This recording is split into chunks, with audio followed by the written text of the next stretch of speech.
Relationnellement Vôtre, un podcast pour votre épanouissement relationnel qui tient compte de vos dimensions physiques, psychologiques et spirituelles. Hello, on se retrouve pour le 16e épisode de Relationnellement Vôtre. Dans les 2 épisodes précédents, je vous ai partagé 10 définitions de l'amour et l'épisode que vous écoutez actuellement porte tout particulièrement sur la 10e définition citée, à savoir l'amour est un mode de vie. La photo utilisée pour imager l'épisode est l'acronyme du mot love, amour en anglais, mais ça je pense que vous le saviez. Et l'acronyme en question, c'est Living Our Values Every Day. La traduction littérale, c'est vivre nos valeurs tous les jours.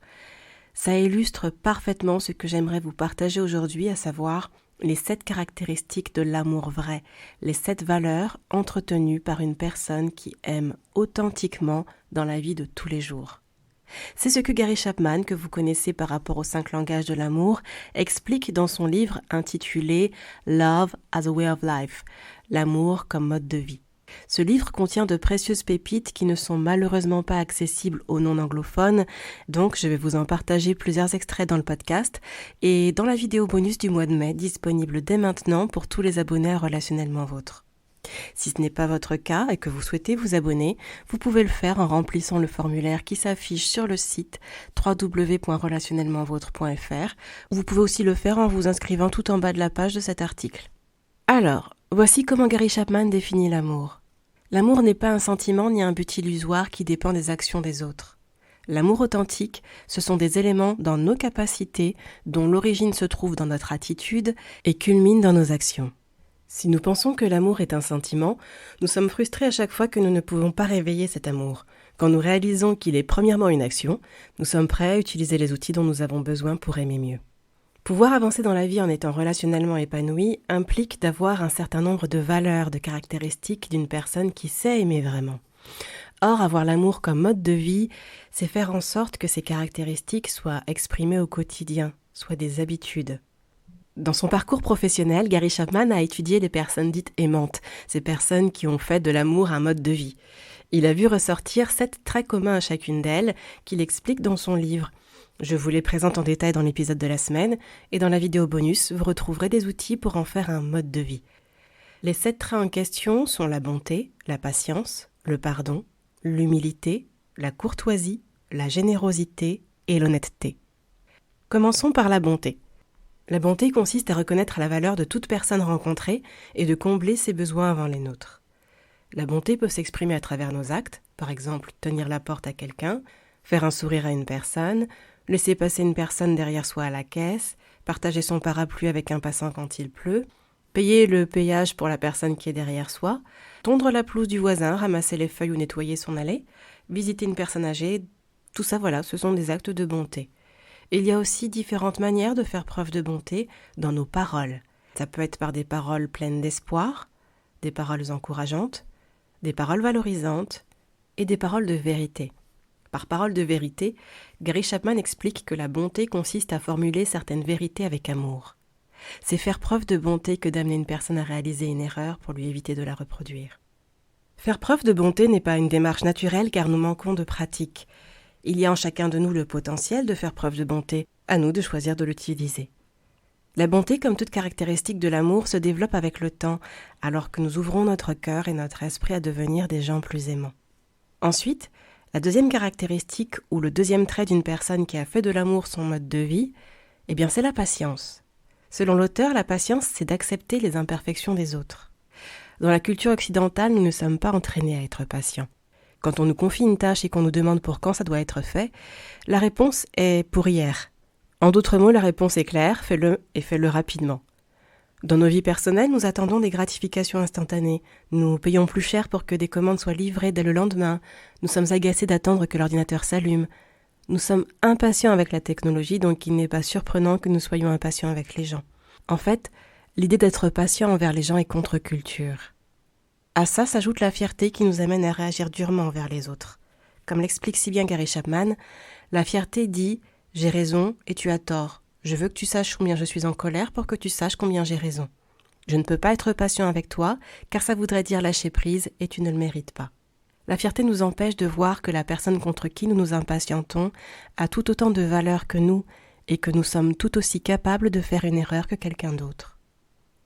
Quand nous nous focalisons obstinément sur les erreurs ou sur les faiblesses d'une autre personne, nous ignorons ce que ça ferait de résoudre le problème au final, puisque nous sommes focalisés sur le problème et non sur la solution. La patience nous donne la liberté de lâcher prise sur le besoin d'avoir raison tout le temps.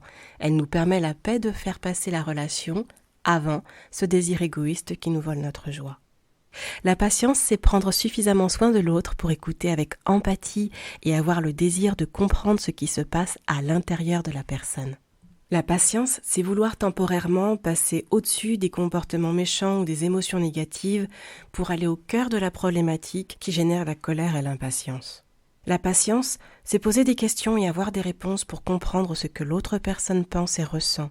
On ne peut pas avoir une réaction aimante tant qu'on n'a pas été suffisamment patient pour avoir les faits.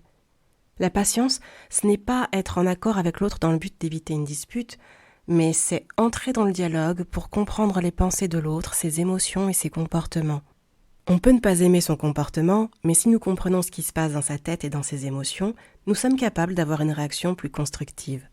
Quand nous écoutons avant de parler, nous sommes plus à même de prononcer des paroles qui apaisent, qui soignent. Voyons la troisième caractéristique d'une personne qui a fait de l'amour son mode de vie. Il s'agit du pardon. Selon Gary Chapman, le pardon, c'est le pouvoir de se libérer de l'emprise de la colère. Quand on nous a causé du tort, quelque chose en nous dit « ce n'est pas bien, peu importe qui a fait cela, il doit payer ». Même si nous sommes créés pour aimer et être aimés, le désir de justice est profondément enraciné dans notre être. Vivre, c'est avoir le potentiel de blesser les autres et d'être blessé. Sans le pardon, il ne reste plus que la justice quand le mal est fait. Et si la justice était appliquée aujourd'hui, à chaque fois que le mal est fait, eh bien la plupart d'entre nous finirions en prison. D'ailleurs, quand ça se produit, voulez-vous que justice soit faite par rapport à vos actions ? Tout le monde sait qu'aimer signifie dire « je te demande pardon » de nombreuses fois, simplement parce que nous savons que nos comportements peuvent blesser les autres. Malgré tout, nous avons du mal à pardonner. Pourquoi ça ? Eh bien parce qu'il y a cette peur que l'autre personne voie le pardon comme une autorisation de faire à nouveau du mal, que cette personne renouvelle les actes ou les paroles à l'origine de la blessure. Une personne qui vous aime vraiment se remettra en question si vous lui exprimez qu'elle vous a blessé et fera son possible pour ne pas recommencer. Si l'offense se reproduit malgré tout, il est peut-être nécessaire de solliciter une aide extérieure pour comprendre l'origine de la répétition et tenter de stopper ce schéma toxique. De votre côté, vous pouvez continuer à exprimer vos ressentis, à dire ce qui vous a blessé. La vulnérabilité est une part importante de la relation.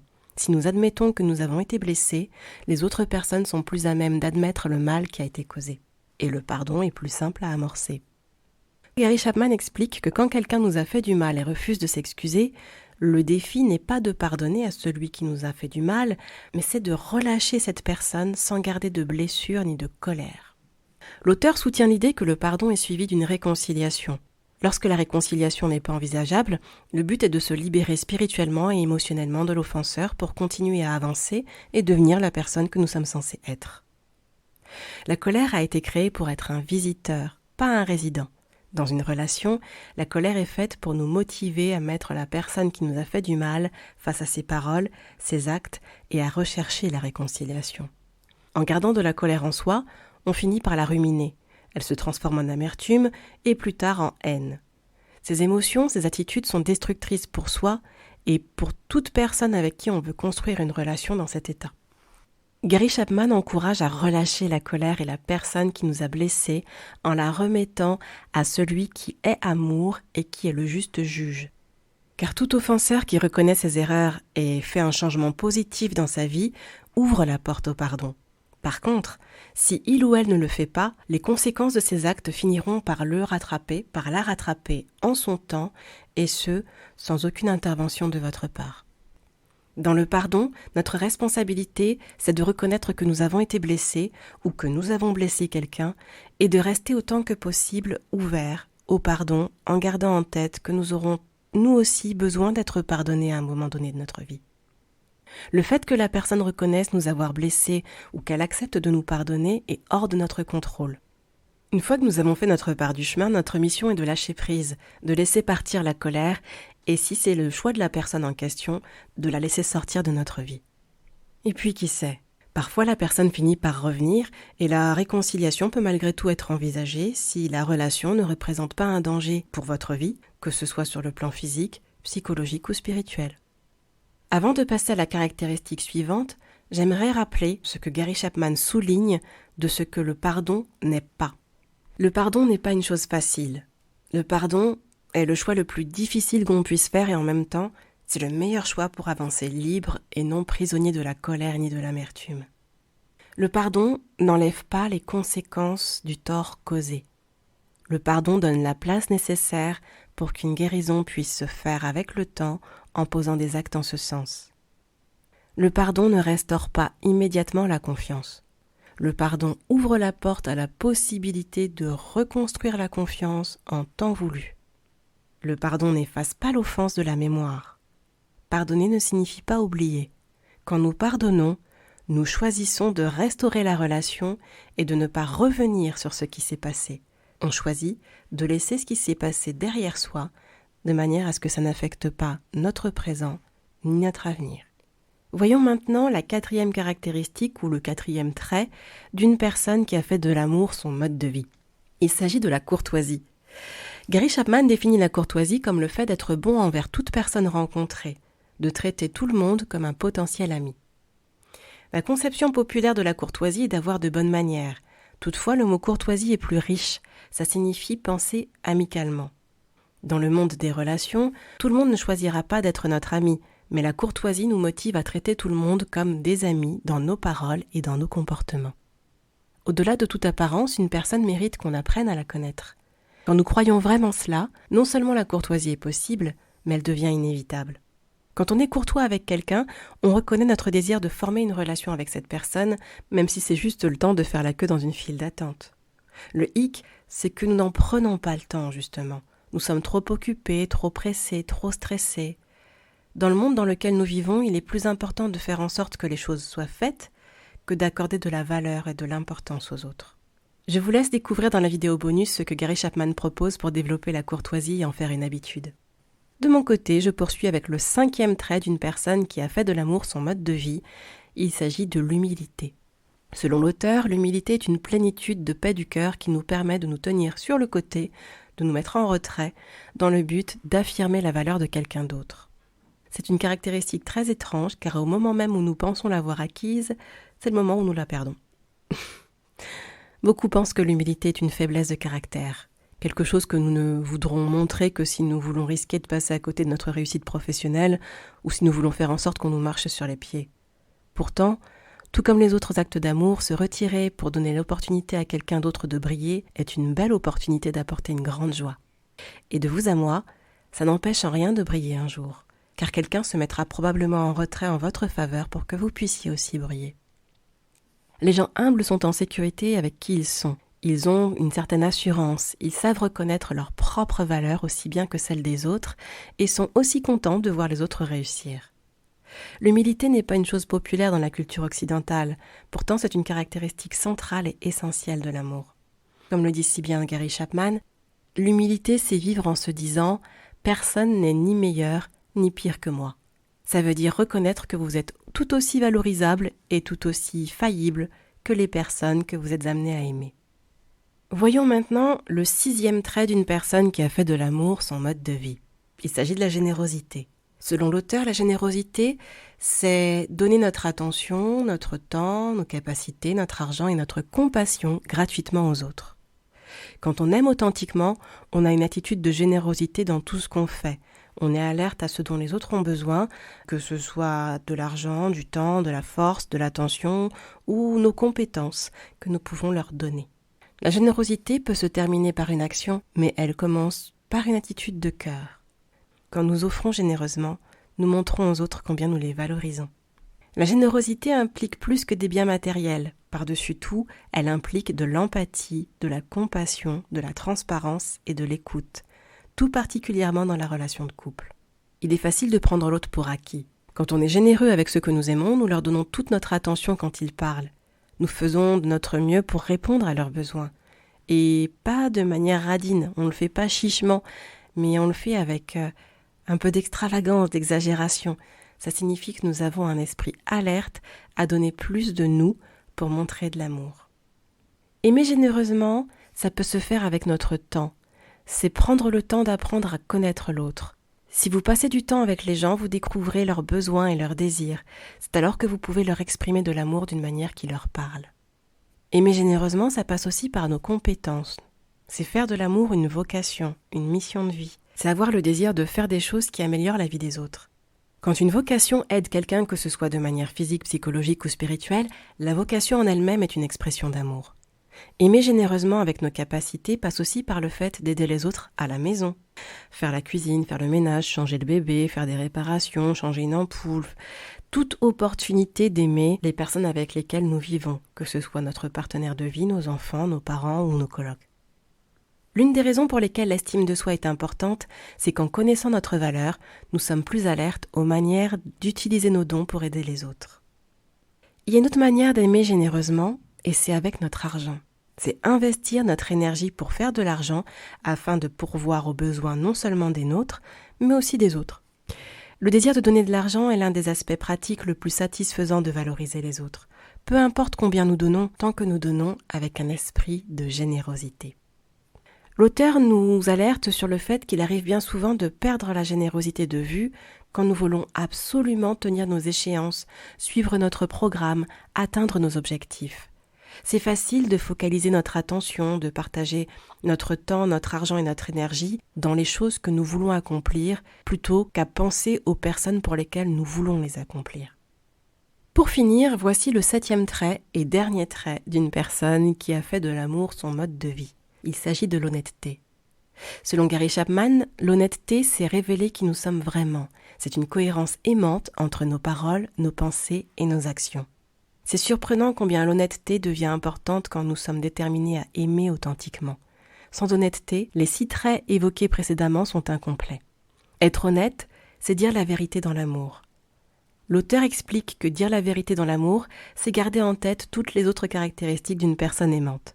Ça signifie dire la vérité avec bonté. Aimer quelqu'un honnêtement a à voir avec notre attitude de cœur en approchant la personne aussi bien que les mots que nous utilisons. Quand on se rappelle que la bonté nous amène à placer les autres avant soi, on est honnête parce qu'on veut construire une relation, pas la détruire. Ensuite, il y a le fait de dire la vérité avec patience. Il y a 2 manières de dire la vérité, comme une balle ou comme une semence. Utilisez la vérité comme une balle et vous tuerez la relation. Plantez la vérité comme une semence, elle prendra racine et poussera, influencera la personne dans le cœur de laquelle elle a été plantée. L'amour a la patience de planter des semences. L'honnêteté, c'est être conscient du fait que l'autre personne n'est pas aussi attentive à ce que nous voulons. Plaçons la relation avant nos désirs d'attention et apprenons à dire la vérité avant que la colère ne soit plus rapide. Ensuite, l'honnêteté implique de dire la vérité avec pardon. La personne qui dit la vérité n'est pas à condamner, mais elle est à réparer, à restaurer. Parfois, l'honnêteté nous amène à pointer une erreur commise par quelqu'un que nous aimons. Si nous abordons la conversation avec le désir de pardonner à l'autre et de restaurer la relation, nous montrons une honnêteté aimante. Il y a aussi dire la vérité avec courtoisie. Quand nous agissons avec honnêteté à partir d'un esprit courtois, nous traitons tout le monde comme si c'était un ami. L'amour authentique nous appelle à être honnête parce que c'est la chose la plus courtoise à faire. Il y a aussi dire la vérité avec humilité. C'est se mettre dans les chaussures de l'autre et utiliser des mots qui parlent avec amour et humilité. Pour finir, l'honnêteté, c'est dire la vérité avec générosité. C'est donner son attention pour la conversation, offrir ses conseils avec douceur et respect. Avant de nous arrêter, j'aimerais juste vous partager la traduction d'un des magnifiques témoignages cités par Gary Chapman dans le livre. Il s'agit du témoignage de Ruby. Ruby est une infirmière âgée de 67 ans qui vit en Louisiane, plus précisément à la Nouvelle-Orléans. Ruby a fait le choix de faire face à l'ouragan Katrina auprès de ses 8 patients en soins palliatifs du centre médical Lindy Boggs quand la tempête a atteint la ville. Ses enfants lui ont crié « Ne joue pas les Wonder Woman, maman ». Mais Ruby essayait juste de faire son devoir. Elle s'est présentée à son poste le dimanche et ne l'a pas quitté avant le jeudi suivant, une fois que tous ses patients avaient été évacués. Alors que la tempête brisait des fenêtres et soufflait dans les portes, Ruby disait à ses patients « Nous sommes là avec vous et nous vous laisserons pas ». Alors que le centre médical commençait à être inondé, qu'il n'y avait plus ni électricité ni eau, Ruby continuait à prendre soin des patients, à les nourrir, à les laver, à panser leurs blessures. Après leur évacuation, le jeudi suivant, Ruby était affamée et assoiffée, mais elle a tenu promesse de rester avec ses patients jusqu'à la fin. Durant ces moments des plus difficiles, l'amour pour ses patients a permis à Ruby de tenir. L'auteur ajoute qu'il a rendu visite à une femme de 52 ans en phase terminale d'un cancer. Il l'a accompagnée durant plusieurs années. Elle était selon lui l'une des personnes les plus aimantes qu'il ait rencontrées. Elle faisait face à la mort non seulement avec réalisme, mais avec positivité. Elle lui a dit « J'ai appris à mes enfants comment vivre. Maintenant, je veux leur apprendre comment mourir. » L'auteur en conclut que l'amour vrai voit des opportunités d'aimer partout, dans les difficultés et même face à la mort. Ça me semble être la plus belle clé qu'on puisse retenir de ces témoignages. Si vous voulez plus de clés pour développer l'amour comme mode de vie, je vous invite, si ce n'est pas encore le cas, à vous abonner à Relationnellement Vôtre et à regarder les vidéos qui développent le sujet sur la chaîne YouTube du podcast. Voilà, on arrive à la fin de ce 16e épisode de Relationnellement Vôtre. Vous avez désormais une représentation des caractéristiques de l'amour comme mode de vie de manière générale. Et qu'en est-il concrètement de cet amour comme mode de vie dans le quotidien de votre vie de couple, ou de votre vie de parent, ou encore de votre vie professionnelle? Eh bien, c'est ce que j'aimerais vous développer dans les épisodes à venir, mais avant cela, il me semble important de préciser que faire de l'amour un mode de vie nécessite de développer une forme d'amour bien particulière, un amour inconditionnel, désintéressé. Et oui, il y a différentes formes d'amour, mais si vous voulez vraiment développer une vie relationnelle épanouie, il est important de savoir discerner les différentes formes d'amour et de savoir lequel choisir comme fondation de vos relations. Et c'est ce que j'aimerais aborder dans le prochain épisode avec une nouvelle surprise. On se dit à très vite et surtout, prenez bien soin de vous, relationnellement.